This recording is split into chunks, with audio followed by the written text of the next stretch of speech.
আজ আমি চলেই যাব বাড়ি থেকে, আর বাড়িতে থাকবো না। তো হ্যাঁ, তোমাদের মনে প্রশ্ন আসতেই পারে যে আমি এরকম কেন বলছি, কোন কারণেই বা এই কথাটি বলছি।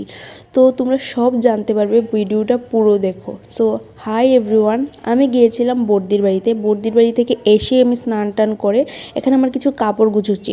কোন কারণে কাপড় গুছোচ্ছি সেটাও তোমরা জানতে পারবে। সো পুরো ভিডিওটা তোমরা দেখতে থাকো।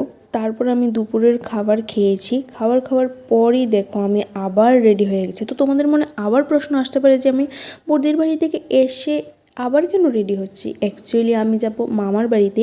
মামার বাড়িতে একটা অনুষ্ঠান আছে। আমি অনুষ্ঠানের আগের দিন যাব ভেবেছি, কিন্তু সেটা হলো না। মানে অনুষ্ঠানের 2-3 দিন আগেই আমাকে যেতে হলো। মানে আমি বাড়িতে থাকতেই পারছি না। তারপর আমার জুতো কেনার ছিল, তো এই দুটো জুতো থেকে আমার এটা পছন্দ হলো। তো তারপর আমি মামার বাড়ির উদ্দেশ্যে চললাম।